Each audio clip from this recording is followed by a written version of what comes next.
going. Hey, I'm Herb. We're going to make some hot-ass chili here. What we need is 1 habanero. Get the hell out of here. We got well over a pound of habaneros, and what you see on top there is not dog shit. It is the dried but rehydrated chopped up ghost pepper. We're going to put that in here on the meat. Meat is already cooked up, no pink, unless it's on a lady. That's the only way we like pink. Okay. People, if you're doing hot-ass chili, I don't mess around, okay? This is cast iron, we're good to go. We got it all in there, we got our meat in there. Now it's time to start adding some shit. First thing we're going to add is some beans. These are cranberry beans, much like a pinto bean. A lot of people that want to put green peppers in their chili, get those the hell out of my face. You want green peppers? Make stuffed green peppers, for crying out loud. I'm not going to bore you. We're going to be real quick with this. We're going to take and open up some diced tomatoes. These are petite. It don't matter if you get regular diced or petite. They ain't like you're going out getting a vibrator, okay? Either one will do. This just so happens to be that. The reason why I put the diced tomatoes in this, it soaks in the heat like a son of a bitch. I'll tell you that right now. Now, we're going to use tomato juice today. Anything tomato-based that'll work for you. I don't recommend stewed tomatoes. Get those the hell out of my face, too. Stewed tomatoes blow. Not for chili. And don't put no celery in it. That's just stupid. Alright.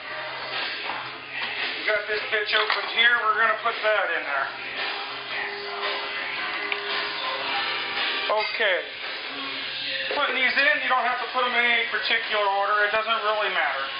But you definitely want to get it stirred the hell in.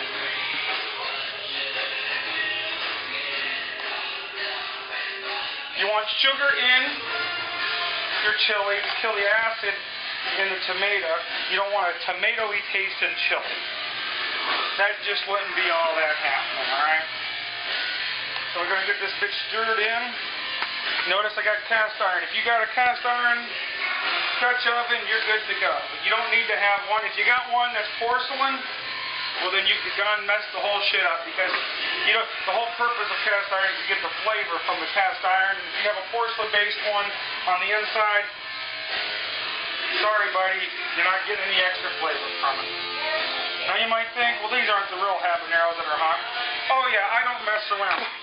This chili that I make will grow hair on your ass and then burn it off on the way out, and then take some skin with it.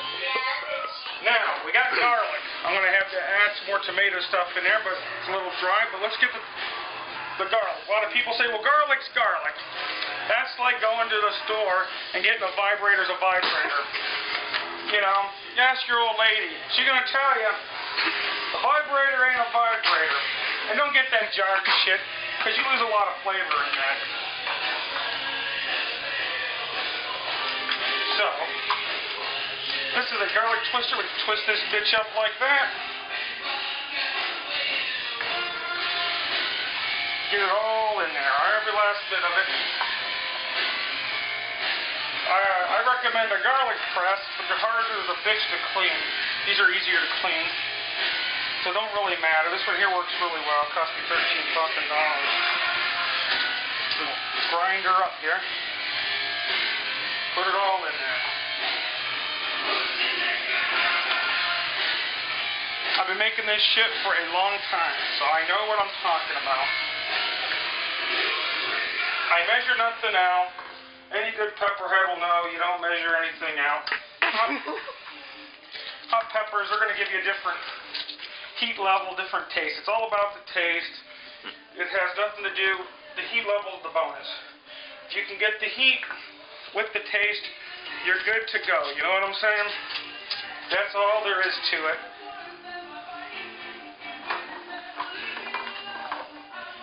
I think I got more garlic than I want in here.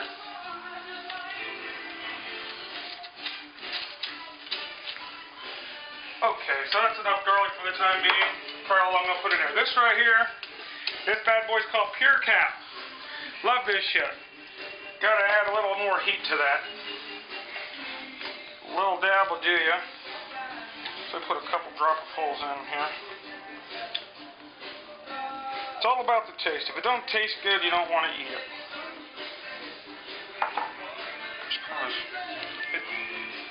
Okay, this is the part where I usually put some crushed tomatoes in it or whatnot, but I'm out, so chili's pretty forgiving if you don't have exactly what you need. So use a little more juice here. We need to have that a little more juice here. Chili like I like my pussy, juicy. So we're gonna put a little bit more in there. You don't want it too dry. You don't want it, you want it wet, but you want it thick. That looks like about the right consistency. The whole deal with this is we're going to put this thing in the oven for a couple hours, let it cook down with the peppers. You don't want anything hard. I don't put any onion in my thing, that's just my own deal, but if I did, I would cook it down to hardly nothing before putting it in. I don't want anything grinding down my teeth. This is chili powder, obviously. Homemade chili powder, separate and different peppers. Peppers are going to taste different whether they're rehydrated, dried, or fresh. I'm waiting to get some ghost ones that are fresh because I'm really wanting to check that out. But this has dried ghost peppers, has the mighty habanero dry. A dried habanero, fresh habanero, two different things. They have two different flavors, and that's all there is to it. Now we're just going to stir this bitch up here. That's all the chili powder I have. By the time this stuff cooks down in, this stuff here isn't quite as fine as what you'd get in the store, but it'll cook in and it'll give a nice deep flavor and a nice deep color to it once it gets cooked in. Alrighty. That looks like about what it's going to look like. It'll look a lot darker and stuff. It ain't going to look like fucking vomit once you get it out. I guarantee it won't look like that, but it will taste good. What we're going to do is we're going to add a can of paste. The paste will give it a little bit of thickness, so it isn't so watery, so you don't have to take and wonder what you're doing with the chili as far as doing it. The meat I got in here today is sausage and beef. You can use ground turkey, anything heavily spiced. Ground turkey works like a charm, but I haven't been using ground turkey as of lately. You can use just fresh ground pork, whatever, you know, but I'm going to stir this bitch up. I'm going to put it in the oven for a while. If you don't have cast iron, no biggie. You just probably won't be putting it in the oven for that extra flavor, but if you decide to get it, I would say get Lodge. It's American made, the last American made cast iron. They come pre-seasoned, but don't be a dumbass and decide, oh, it's pre-seasoned, I'll make my chili in it. You will get a metallic flavor. You need to re-season it more. The more flavor you get in it, do not wash it with soap, or it just strips it off. But when you get fresh stuff, you got to take and season it more than what it's seasoned, because it's not seasoned enough for it.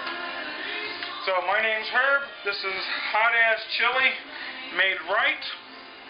Thank you for joining me. It's time to nut up or shut up, I guess. Talk to you later.